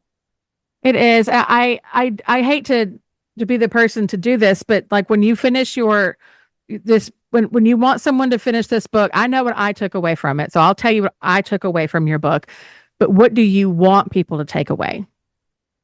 I don't know. I don't know that I had something in mind. I want it to be a world that people enjoyed spending time in, and that would want to spend more time in subsequent books. I think Oh, that was well, that was easy. right. Done. Okay, good. I took away from your book the idea that people from different places can come together and adapt and still make something that is beautiful, even throughout a sense of complete danger and death. Hmm. Well, that's really nice. I mean, these are I like it when two very different people come together but find a way to move forward together. Yeah. And wouldn't that be nice if we could all do that Yes, that's in our exactly what I lives? was thinking as I was reading Yeah. it. And wouldn't it be nice if we could all do that? And I This and world I would be wanted a the better villain to place. be not like to be believe, to understand the villain a little bit, and for And I that to happen. did. I actually kind of related a little bit. Well, yeah, I think everybody could, right? You could get to the point where if you understood the thing is that we don't often see people's backstory, right? We only see the person that's in front of us, and we don't often consider what their backstory is and why their motivations for what they're doing. And so we take them at face value and we say, oh, that person, blah blah blah, whatever. But if we really understood, like if you walk a mile in somebody's shoes, you have a different appreciation for what their life is, for what they're What going came to through. my mind was that idea of you live long enough to see yourself become the villain. Ah, I hadn't heard that before. That's interesting. That's I was reading as I was reading, I was like, "Ooh, get it." See, I had never heard that. Was that a saying that you'd heard before? Or? Yes. I don't remember where, but I've heard it a lot. It's going to be from some movie, I'm sure. That's the first Uh, for me. So it's really? yeah. I've See, I never think heard. I've definitely lived long enough to become the villain. Oh, I'm sure I'm the villain. I know I'm the villain in some people's stories. Not that I'm particularly villainous, but I think we all are in somebody's stories, right? Are you someone's villain? I'm sure I am. Yeah. You Oh, matter seem of fact, like I know. such a I know nice for guy. one. I know one person who feels that way about me. What did you do? I was just me. I didn't do anything. Sometimes it's not what you do. It's who Who they you are, are? Yeah. who I am, and who they are. So sometimes it's not about you. Matter of fact, I know that I'm the villain in probably a couple people's stories, and I don't believe I have the right to be. I don't think there's any reason why I am, but I just am. You can't change how people react to you sometimes. You seem nice enough. Are you really a secret jerk? No, no, no, no, actually not. Not a secret Matter of jerk. You're just fact, a jerk. There's no okay, well, it's secret. definitely taken a turn I didn't expect. Um, I'm kidding. no, no. You know how in some cases you have somebody in your life that is challenged by you, that is threatened by you for no reason of your own. They just are threatened for one reason or another, and they need to cast you in a light that makes their feelings valid. Yes. And that's the situation, where, try as I might, I realized at one point that I was never going to be, that I was always going to inhabit that role with this person, because they needed me to be that. They needed me to be in that role for them to be able Yeah. to continue the narrative they have of themselves. I needed to be the villain in their life. I think we've all probably, I know that I have. I know that I'm the villain in some people's story. I know that I have, without even meaning to, just by existing, Right. just by a statement or a decision or a misunderstanding, I Right. became a villain. And I just kind of, and it's hard to live with that sometimes. It was hard for a while for I me to, tried. I really tried everything I could, and then I realized that it was a dynamic that needed to exist for them in order for the framework that they had built up around their own persona. I needed to be that in order for them to continue to be who they believe they were. that's, And I 1000% get that. And here's the actual quote: "You either die a hero or you live long enough to see yourself become the villain," from 2008's The Dark Knight. ah, I was like, I was thinking I bet it's going to be a Batman movie, and it was. wow, interesting. I had never heard that. It's Long enough to see so yourself true, become the though. villain. I think all of us at some point will be the villain in somebody else's story, and I Yeah, and hate. you don't think you have to wait that long sometimes. No, I'm the villain like in someone's story at least once or twice a year. Yeah, well, different degrees, right? Sometimes people just don't take to you because they feel, again, threatened by something, or it forces them to recognize something in themselves that they're uncomfortable with, or that you call them on, or whatever. It's totally, Sometimes it's just easy to make somebody a scapegoat.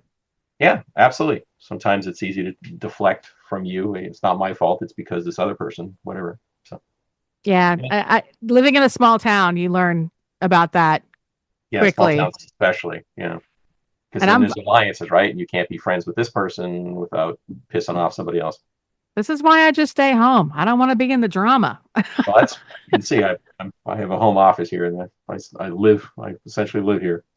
Yeah, I mean, my house is my safe haven. Like I feel so comfortable.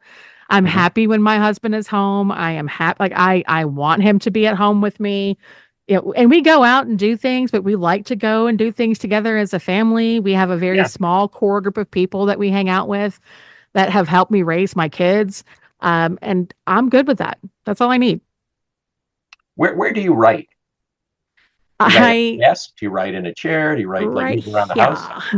I write At a right desk? here. Yeah, I'm at a desk 9 times out of 10. Sometimes I write while my husband is playing the guitar in the living room because he's got a huge guitar collection. Oh And wow, I nice. talked, yeah, I talked him into, yeah. It's that is a pricey hobby. Um, and he played at a couple of like he's been playing for 35 years and Mm, he's so talented. And I was like, you know what you should do? You should post. And by the way, I'm the world's worst at saying, you know what you should do, and then it being mm, a terrible idea. mm, But someone else is going to go, yeah, we should. You should start posting videos of you playing. mm. So every night, well, I'm like either working on ghostwriting or I'm doing my own writing. I'm sitting in a chair in my living room because the kid's gone to bed, the dogs are taken care of, and then he comes dragging out his microphone and his amp, and then he sits down across from me, and I'm like, okay, we're doing this now. Cool. All right. So, yeah, and what makes me more angry is that he got more followers on social Ah, media, and he's been doing it for like 3 weeks. wow. I'm like that, you piece of shit. You know how hard it is out here for an Oh indie yeah, author to get attention, and you just played a couple of songs, yeah, and they're yeah. all like, "Oh, this is." He doesn't even show his face; he just plays, and I don't mind. But like, I was recording them for the longest time, like I was Mm. holding it, and I finally got him set up where he could just do it himself without me having to stop. So I sit in the chair and I write, and I tune him out until he goes, "Did you like it?" And I'm like, "Yeah, that was great." It was great. No idea. Uh,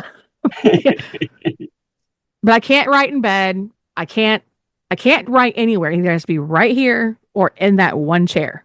Yeah, I write here at my desk, or I have a couch in the living room where you know, I've got a little table on my lap there, and I just That's write what I on. do. I prop like one leg over the arm and then put the table there and then the computer on top of that. And I Mm. will get lost in a world. Yeah, yeah, absolutely. And I feel so bad because we don't like he goes to work every day or he has like times where he has to be at like on the weekends and he just wants to spend time with me and I want to spend time with him. He's my favorite person. But this is my quiet time where the kid's not awake. So this is where I can get most of my writing done. And he's just like,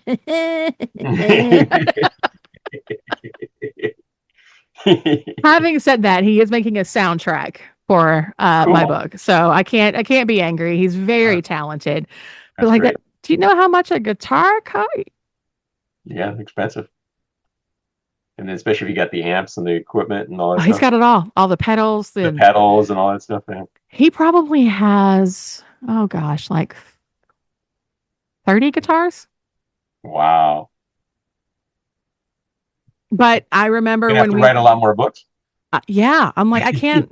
I'm sure I make money doing ghostwriting. I don't make money writing my own damn books, but like I'm gonna have to keep that up just for his guitar Just for habit. the guitars. Yeah. Yeah. I mean he does okay, but it's not enough to be able to support all of our needs, including the guitars. So every little bit counts. You need But a bigger ooh, house. Where do you I keep have 30 guitars?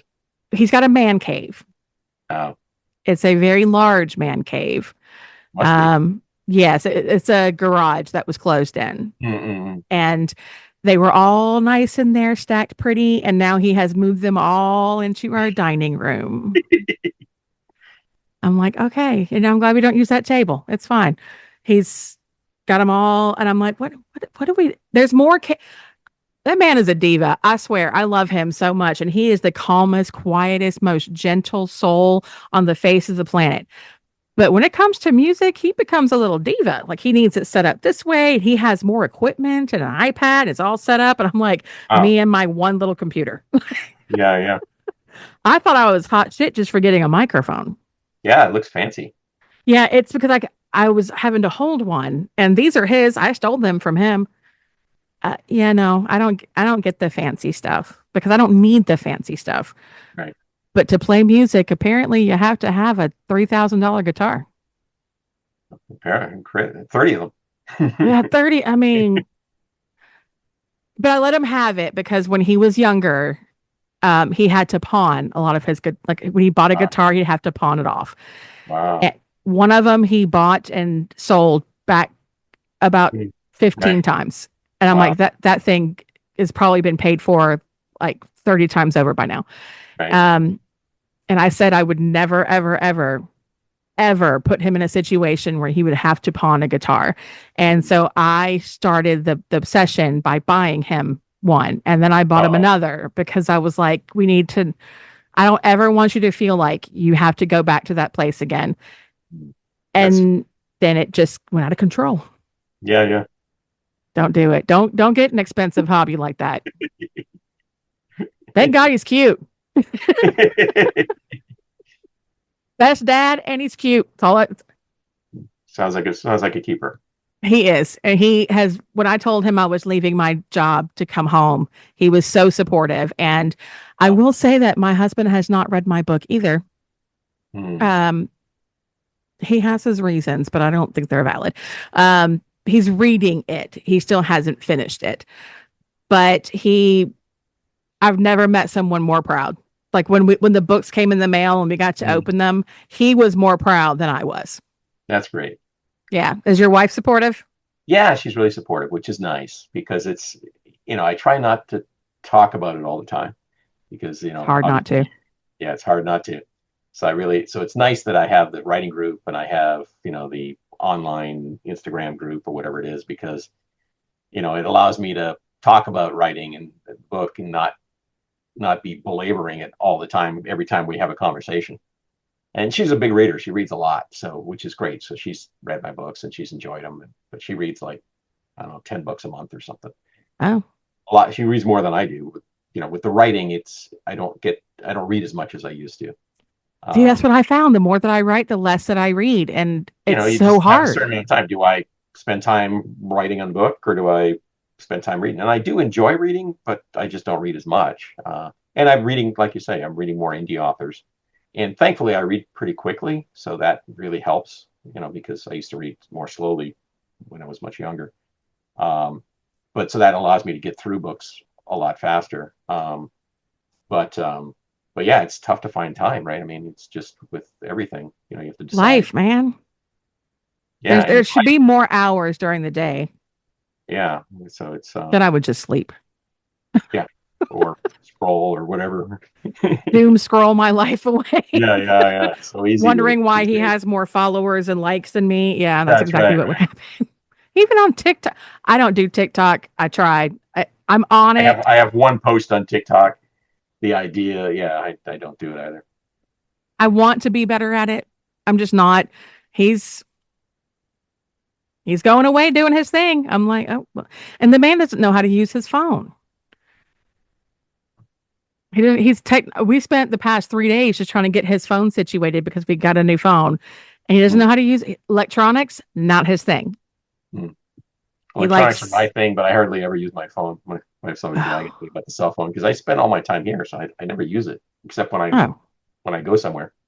So it's all, but you know, it's all on computers. I don't know what I would do without my cell phone. Oh, Really? there he is. Well, no, you can't see it. I did see. I caught a glimpse of it. Oh, there we go. All right. Uh, So it's all right. you don't write on your phone, right? No. So we have one guy in our writing group there who writes everything on his phone. How would you do that? I don't know. It baffles me. I look at it and just wonder how you could. But he's diligent. No, I can't do. I have my social outlet at this point is talking to my group, and it's usually on phones because none of them live close to me. They all live within an hour to 2 hours away. Thankfully, one of them's coming here tomorrow, so I get to Oh, spend the nice. weekend with her. I know I miss her like crazy, but I mean this is my way of life. But I'm not a doom scroller by nature, but I have become a doom scroller Yeah, it's because hard not to, right? The algorithms they're really sharp about that. You know, feeding you the stuff that will keep you going. they're like, hey, do you want to see what every other indie author is doing? Do you want to see the newest makeup techniques? Do you want to see what people over the age of 40 are dressing like? No, but I must look to see. It's terrible.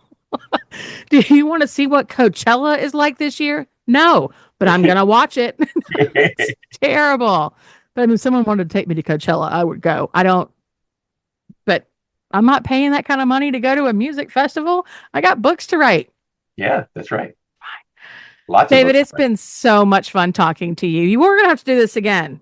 I really enjoyed it, Amara. Uh, I'm really looking forward to finding out what happens in your next endeavors. well, you might And end up getting a phone call or an email saying, if you help ever me, want to chat about it or talk about it, I'm always around. because I'm stuck. Okay, I'm happy to listen. Stuck. As I have my son's Oh, you got a Wanda. wand. Does that work? Does it work? It turns the lights on. Oh, okay, well that's good. Yeah, my son's room, which is my office now, is a Harry Potter room, and this turns all the Oh, floating it candles actually on. does. It actually Yeah, does turn the lights on. yeah. Do you have to say the words? Nope, but it does light up. I Oh mean, my God! Look at that. do I say the words? Yes, every Yeah, time. of But do course. I have to? No. You can just flick it, and all the candles come on above my head. That's pretty cool. Yeah, we have a Star Wars room and a Harry Potter room for the boys. Wow. I know. My You whole should have house is that in a your background.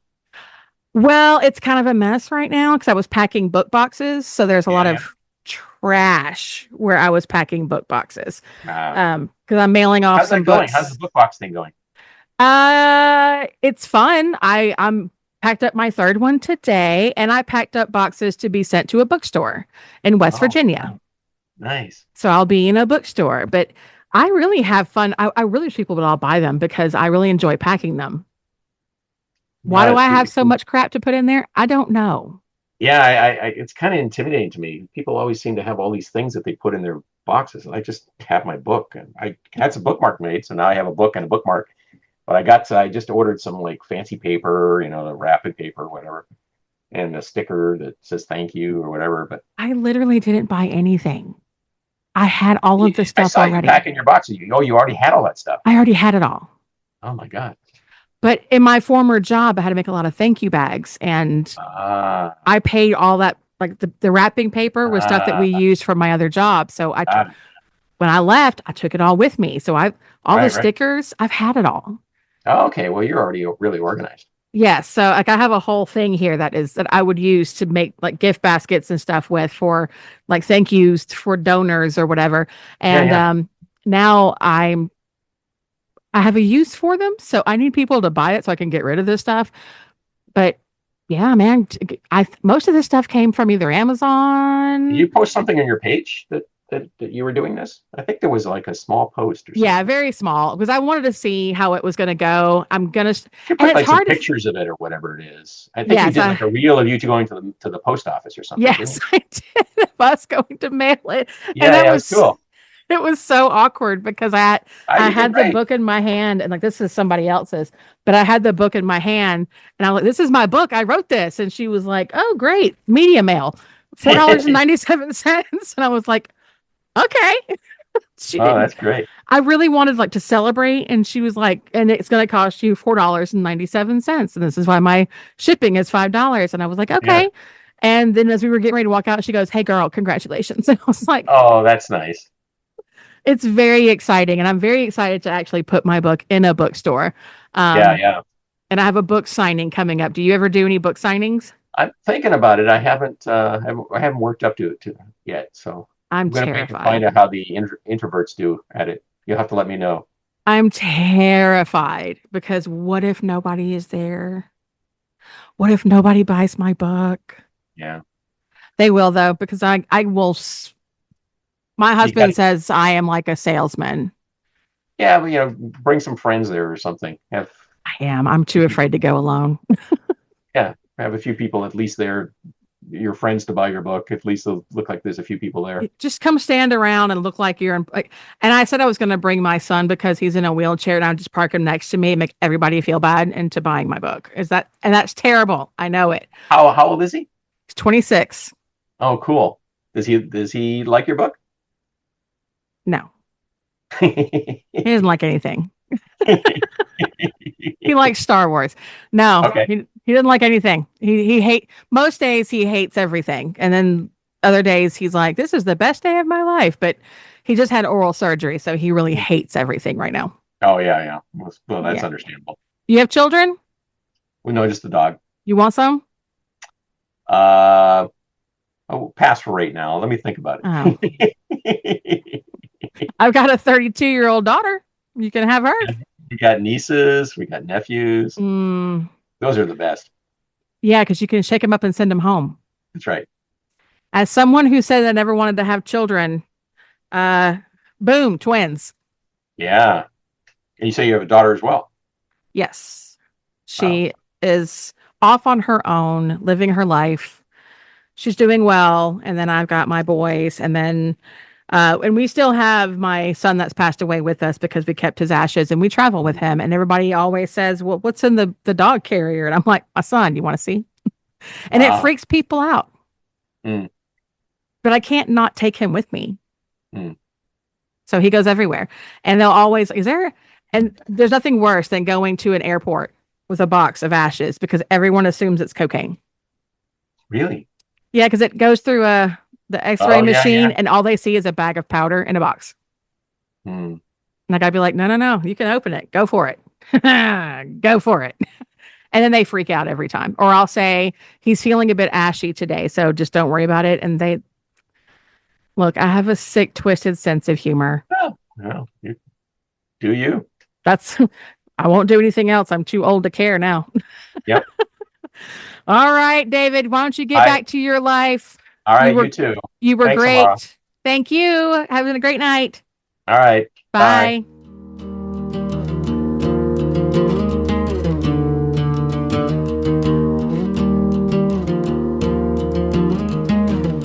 I learned how to hold my breath before I learned how to cry. Watch the